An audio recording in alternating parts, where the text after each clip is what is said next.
Mo ní Kasnaty lélẹ̀ ó ti máa ń tẹ̀ fáwọn ìyá arúgbó káwọn tó ń tẹ̀ ní ìsìn tó máa tẹ̀. èèyàn fáìn lórí kámẹ́rà ọ̀tọ̀ ní kéèyàn tún ríyàn face to face kéèyàn wà hàn bù kéèyàn ní respect àìmọye àwọn tí ò tó yín báyìí bẹ́ẹ̀ pé ká bá rí wọn bẹ́ẹ̀ bá kí wọn lásán máa stop yín ni.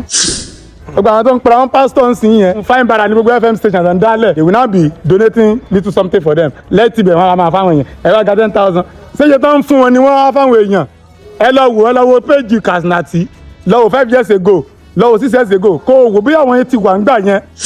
Prógámù kan tí mo wò tó jọ mí lójú lórí prógámù yín òun níjọ́ kan tí ẹ lọ bá ẹ̀gbọ́n yín yẹn wá nídìí ẹ wá ní àwọn kan sọ wípé ẹ ràn wọ́n lọ́wọ́ pé ṣé wọ́n rò pé ẹ ti rò pé bíi ti yín gan lọ́wọ́ tán. ta ló lè fi ṣúgà sẹ́nu bí ò lóyún bí ò lárùn ajá kó parọ́. mo kí gbogbo ẹ̀yin olólùfẹ́ Kasnaty o Kasnaty wà ládùúgbò mi ní Ìbàdàn adẹ̀mọ́ iṣẹ́ ribiribi tí wọ́n ń ṣe fún gbogbo èèyàn wọ́n ṣe ń ṣàánú ọmọdé ni wọ́n ń ṣàánú àgbàlagbà. Mo ní Kasnaty lélẹ̀ ó ti máa ń tẹ̀ fáwọn ìyá arúgbó káwọn tó ń tẹ̀ ní ìsìn tó máa tẹ̀. ẹ jọ̀ọ́ gbogbo ẹ̀yin tẹ́ bá ń wo Kasnaty ẹ máa bá wa gbàdúrà fún wọn láàárọ̀ lọ́sàn-án pé wọn ò ní ṣubú wọn ò ní ṣìṣe kò easy o kéèyàn máa ṣàánú káàkiri kéèyàn kódà kan tiẹ̀ máa fúnyàn lówó gan kéèyàn fi ààyè ẹ̀ sílẹ̀ ó fi ẹ̀mí omi ara ẹ̀já rẹ̀ ó máa fi ràn yàn lọ́wọ́ káàkiri àgbáyé kò ń ṣe nǹkan tó easy o. tó bá yẹ kí mo bá gba nǹkan lọ́wọ́ ẹ kó Olódùmarè kó dáa fún mi àmọ́ mo ti máa ń fọ́lù ẹ̀ tó máa ń tẹ̀ fáwọn èèyàn. ẹ jẹ́ ká kíkú iṣẹ́ ẹ fọ́lù wọn ẹ láìkí wọn ẹ ṣe prógámù wọn a wà ní ìdí arẹrẹ ní yànà àgbọ̀ngbọ̀n tẹ bá kúrò ní Mọ̀lété ìdí arẹrẹ ò jìnnà sí Mọ̀lété tẹ bá wà ní Bẹ̀rẹ̀ kò jìnnà sí Màpó. tàbá kúrò ní Màpó la máa. tàbá kúrò sí Màpó ẹ máa kan Bẹ̀rẹ̀. tàbá kúrò ní Bẹ̀rẹ̀ ńkọ́. tẹ bá kúrò ní Bẹ̀rẹ̀ ẹ máa kan Yemẹtu. tàbá kúrò ní Yemẹtu. ẹ máa kan Òjé lọ síwájú géètì Ìwó road lọ síwájú bẹ́ẹ̀ lọ. kílẹ̀ yìí ń ta ìsọ̀n tẹ́ ń tà. aṣọ lè bí ta o mo dẹ̀ ń sọ 2 tàbí 3 náà lórí Facebook Ìyániwúrà tún lórúkọ péèjì mi gbogbo ẹ̀yin olólùfẹ́ Kasnaty mo ti fọ́lọ̀ yín náà sí á ti tó 2 years. gbogbo àwọn tó ń pera wọn pásítọ̀ ń sìn yẹn fún fine bara ní gbogbo FM stations and dálẹ̀ wọ́n fi ń ṣe fine bara ní àwọn tó wà lásìkò country wọ́n máa play bad situation tó lọ ní country wa fún wọn they will now be donating little something for them lẹ́tì bẹ̀ wọ́n á máa fáwọn èèyàn ẹ wá ga 10,000 ṣéye tó ń fún wọn ni wọ́n á fáwọn èèyàn ẹ lọ wo péjì Kasnaty lọ wo 5 years ago lọ wo 6 years ago kó o wò bí àwọn yẹn ti wà ń gbà yẹn.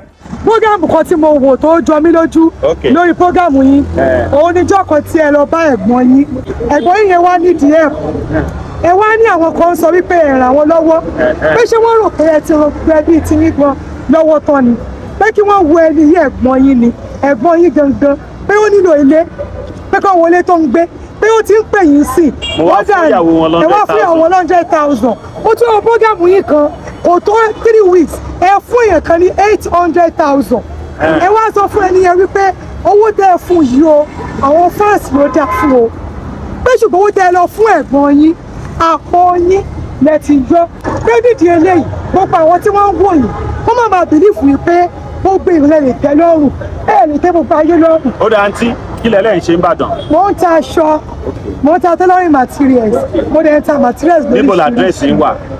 àdírẹ́sì mi wà ní yàrá àgbọ̀ngbọ̀n ẹ bá ti ní yàrá àgbọ̀ngbọ̀n ẹ kàn béèrè Ìyániwúrà tó ń ta tailoring materials àtàṣọ. náà ẹ dárúkọ ilé alámàlà bíi mélòó kan tó pọ́pùlà dáadáa ń bàdàn fún mi. ọmọ ìyá Àdìjà mo dẹ̀ tún máa gbórúkọ kan ní Bódìjà ìyá kan wà ní Bódìjà lẹ́gbẹ̀ẹ́ Wema Bank ẹ jọ̀ọ́ ẹ bá wa subscribe sí Kasnaty Sugar Want YouTube lórí TikTok in fact bí mo ṣe rí yílò kan mo fọ́ tó bá lè yàn fọ́ mo fọ́. torí mo ní bẹ́ẹ̀ ṣe lẹ̀ ń sáré bọ̀ pé. ó jẹ́ wípé èèyàn fáìn lórí kámẹ́rà ọ̀tọ̀ ní kéèyàn tún ríyàn face to face kéèyàn wà hàn bù kéèyàn ní respect àìmọye àwọn tí ò tó yín báyìí bẹ́ẹ̀ pé ta bá rí wọn tẹ bá kí wọn lásán máa stop yín ni.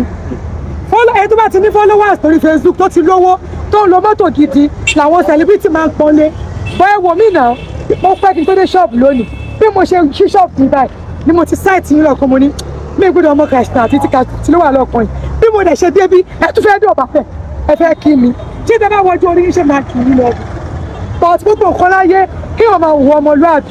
Ó ṣe pé mo fi lójú ní ọmọlúàbí nìyí. Ṣé ti sọ péèjì yẹn àbí? Mo ti sọ orúkọ péèjì mi. Kílẹ̀ pínlẹ̀ kan. Ìyá ni wúrà tì. Ó yẹ bá mi fọ́lọ̀ ìyá ni wúrà tì. Kò sí nǹkan tá a lè ṣe ju ká gbéra wa lọ. kì í ṣe pé ọ̀rọ̀ polówó lélẹ̀ tó bá fún mi lówó polówó kọ́lọ́n kó dáa fún mi bọ́n máa ń fọ́lọ́ ẹ̀ ó ti máa ń tẹ̀ tipẹ́ fáwọn ìyá arúgbó ó ní lọlẹ̀ òkè Kasnaty ó wà ń bẹ agbélálẹ́sìn náà ló tún wà ẹ̀ níbi tó ti máa mọ yẹn ń jọ yẹn kò ní bàjẹ́ òkè ó ní lọlẹ̀ láyé ẹ̀. À ń ṣiṣẹ́ lórí àwọn onífújì Ìbàdàn ìyẹn là ń gbé jáde báyìí bọ́ torí tí mo ti wà ń bàdàn látijọ́ Tuesday máa sùn Ìbàdàn lálẹ́ iṣẹ́ mẹ́fọ́ sè ṣe máa jẹ̀fọ́ yín lálẹ́. wàhálà ìtẹ́bá tí bẹ́ẹ̀ ẹ̀fọ́ lẹ́fẹ̀ẹ́ jẹ ẹ̀fẹ̀ fọ́ lẹ̀ ẹ̀fọ́ ló kéré jù ẹ̀mọ́ ṣùṣe mo mọ ṣùṣe mo mọ ẹyin dín mo mọ oúnjẹ ẹsẹ̀ mo mọ ẹyin dín mo mọ oúnjẹ ẹsẹ̀ iṣu mo mọ ṣùṣe mo mọ ṣù tó fàn Kasnaty ti ń lọ fà. ẹ fọ́lọ̀ wọn. gbẹgbẹ yẹn ní Kasnaty ẹ bá wà fọ́lọ̀ Kasnaty o Ìbàdàn ló ń pè bí o káàṣì love you all. ẹ ṣe mà ẹ ṣe àdúpẹ́. àwọn àgbà olórin mẹ́ta nílùú Ìbàdàn ayé tí ká kọrin tó mọ́gbọ́n wáyé àkànwádé ewúrà fàdákà o orí ń bẹ lẹ́nu ìlú ń bẹ lẹ́yìn mi o akọ́wọ́ mọ̀ lólòdù o.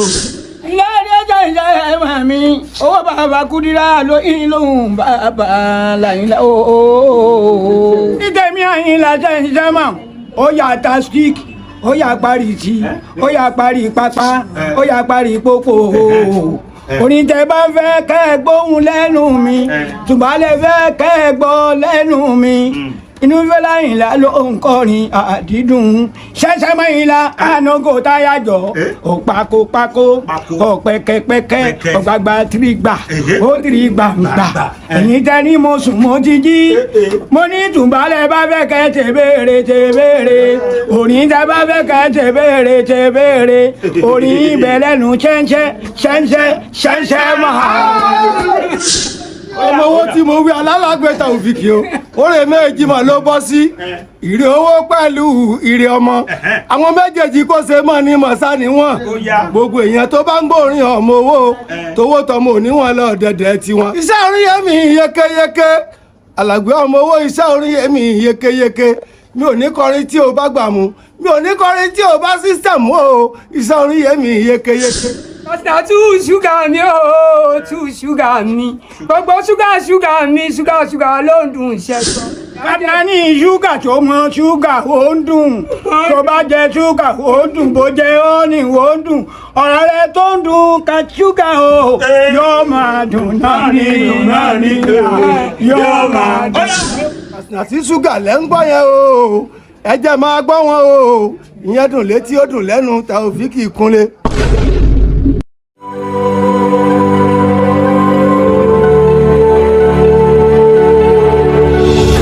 ìròyìn ayọ̀ rèé fún gbogbo ẹni tó wà ní London àtàgbègbè ẹ̀. Arahim Afro-Caribbean Cash and Carry import and export of African foods also help to pay school fee in UK for Nigeria with money transfer to UK and back to Nigeria. Arahim Afro-Caribbean Cash and Carry wà ní Graham Excess RM 139YS Up Minister Road South Graham London. gbogbo èyí tẹ́ wà ní London pátá ó yá ẹ nìṣó lọ́dọ̀ Arahim Afro-Caribbean Cash and Carry ibẹ̀ gangan ìfọ̀kànbalẹ̀ wà.